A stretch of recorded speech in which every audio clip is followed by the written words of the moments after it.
Olá pessoal, vamos agora para a resolução da quarta lista. Para a resolução da quarta lista, vou relembrar aqui com vocês o que foi indicado lá nas videoaulas, espero que tenham acompanhado. Nós vamos tratar do calor latente. Para calcular a quantidade de calor latente, aquela quantidade de calor que o corpo ganha ou perde, que promove nele apenas mudança de estado físico. Durante o processo de mudança de estado físico, não ocorre variação da temperatura do corpo, certo? Quando ocorre variação da temperatura do corpo, era o que macete. Então, para calcular o calor latente, basta pegar a quantidade de calor total que o corpo ganhou ou perdeu e dividir pela massa do corpo que sofreu mudança de estado físico. Reescrevendo essa função, geralmente ela é apresentada assim, ó, Q, que é a quantidade de calor recebida ou perdida, igual a massa vezes o L, que representa o calor latente. Ou muitos trabalham como Q mole, para ficar mais fácil de gravar. Então, relembrando aí os processos de mudança de estado físico. Na natureza, nós encontramos as substâncias nos três estados distintos: sólido, líquido e gasoso. Então, sólido para líquido recebe o nome de fusão, líquido para gasoso ebulição, processo inverso, gasoso para líquido condensação, líquido para sólido solidificação. Ainda tem alguns que vão passar direto de sólido para gasoso, sem passar pelo estado intermediário, que é o líquido, que seria a sublimação, e do gasoso para o sólido, também é chamado de sublimação. Muitas vezes aqui sublimação direta, sublimação inversa. Ou de gasoso para sólido também muitas vezes aparece um Re ou um D antes, ressublimação ou dessublimação. Lembrando que de sólido para líquido, líquido para gasoso, ocorre por absorção de calor. Então o corpo está recebendo calor.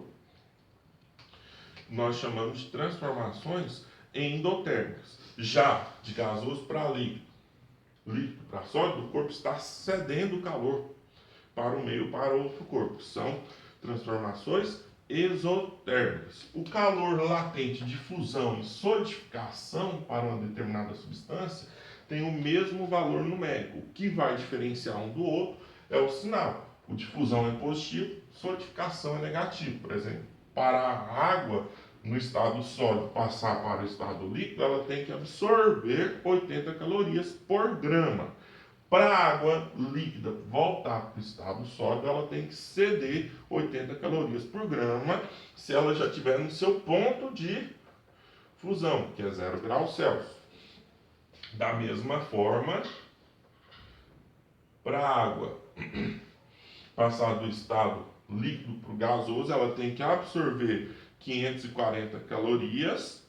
Para ela passar de gasoso para líquido, se ela tiver a 100 graus Celsius, o vapor d'água voltar a ser líquido, ela tem que ceder 540 calorias por grama, certinho? Então vamos lá para a resolução dos exercícios. Primeira questão diz o seguinte: inicialmente em estado líquido, um corpo com massa igual a 40 gramas é resfriado e alcança, devido ao resfriamento, o estado de fusão. Sabendo que a quantidade de calor é de 1.200 calorias e que a temperatura do corpo não se alterou durante o processo, determine o calor latente de fusão do corpo. Pessoal, observe então que ele deu duas informações importantíssimas. Primeiro, que não ocorreu variação da temperatura. O que aconteceu com essa água ou dessa substância que estava no estado líquido inicialmente? Ela foi resfriada alcançando o estado de fusão, ou seja, ela solidificou, de forma que ela ficou na iminência de derreter novamente. Então o que ocorreu? Ela perdeu calor. Então dá para a gente calcular o calor latente de solidificação, lembrando que o calor latente de fusão é menos o calor latente de solidificação. Como que podemos calcular isso? Pega a quantidade de calor cedida ou perdida pelo corpo, dividido pela massa total que ele possui. Então, calor latente de solidificação vai ser menos 1.200 calorias dividido por 40 gramas. Corta o zero com zero. Calor latente de solidificação é menos 120 dividido por 4, 30 calorias por grama. Isso aqui é o calor latente de solidificação. Ele pediu difusão, só que a difusão é menos o calor latente de solidificação, ou seja, o calor latente de fusão menos 30. Calor latente de fusão mais 30 calorias por gramas. Ok? Questão 2, ele fala o seguinte: uma fonte calorífica fornece calor continuamente à razão de 150 calorias por segundo a uma determinada massa de água.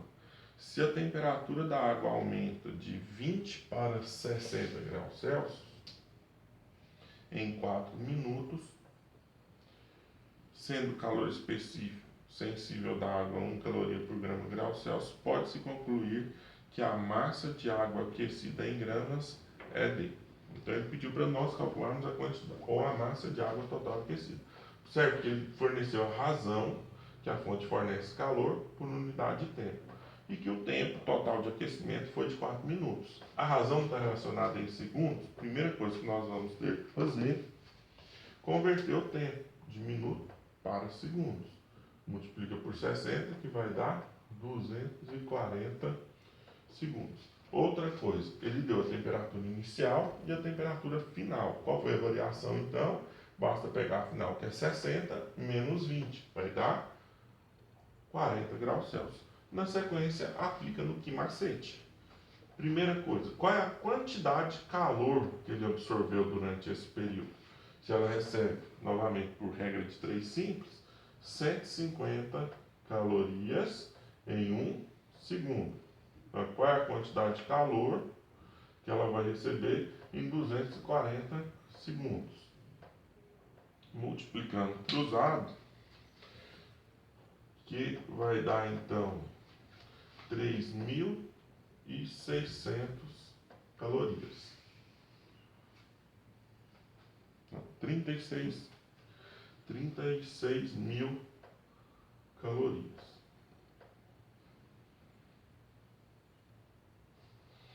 15 vezes 24 dá 360, acrescenta os 2 zeros na frente. Na sequência, aplica o que macete. Quantidade de calor, 36 mil, que é igual à massa que nós não temos. Calor específico ele informou que é 1. A variação da temperatura, 40. Logo, então, a massa vai ser 36 mil dividido por 40. Corta 0 com 0. 36 dividido por 4 dá 9. Desce os 2 zeros. Acabou a questão. E o item da questão, então, item E, 900 gramas. Pessoal, para a questão 3, eu vou relembrar com vocês a curva de aquecimento de um corpo. Então, aqui eu coloquei no cantinho aqui uma curva de aquecimento, por exemplo, pode ser da água, sólido, líquido e gasosa. Então, observe que aqui nós temos 2 patamares, onde não ocorre mudança de temperatura, e 2 retas inclinadas. Então, aqui seria a água, o gelo iniciando de menos 20 graus Celsius, sendo aquecido, ele vai receber uma quantidade de calor, ou esse gráfico pode ser representado também pelo tempo de aquecimento, da potência da fonte ou a razão em que ela fornece calor. Então, nesse primeiro estágio, está ocorrendo variação na temperatura do corpo. Quando ocorre variação na temperatura do corpo, não muda de estado físico. Então, aqui ele está sólido. Na sequência, quando ele chega nesse primeiro patamar, ele vai de um ponto até outro. Observe que a temperatura não se altera. Então, o que está ocorrendo aqui é uma mudança de estado físico. Nessa primeira situação, ele inicia sólido e finaliza líquido. Então, aqui é o que nós chamamos de patamar ou ponto de fusão desse corpo.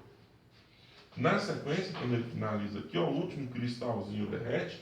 Se eu continuar fornecendo calor para ele, a temperatura dele volta a subir até ele atingir o próximo ponto que está delimitando o segundo patamar. Então, nessa situação, todo o calor que ele absorve, ele vai utilizar para elevar a temperatura dele de 0 até 100 graus Celsius. Quando essa água chega a 100 graus Celsius, se eu continuar fornecendo calor para ela, nós vamos dizer que ela não mais vai mudar de temperatura, mas que ela vai passar do estado líquido para o estado gasoso. Então, esse próximo patamar aqui, novamente, ele começa líquido e finaliza gasoso. Até que a última gota de água converta-se completamente ou integralmente em vapor, a temperatura não se altera novamente. Então, esse segundo patamar identifica o ponto de ebulição do corpo. Isso que vocês já viram em química, ano passado eu dei uma pequena noção antes de ter esse problema aí do Covid-19, gente, suspender nossas aulas, certinho? Nós vamos precisar dessa informação para fazer a questão 3. Vamos lá então para ela, né?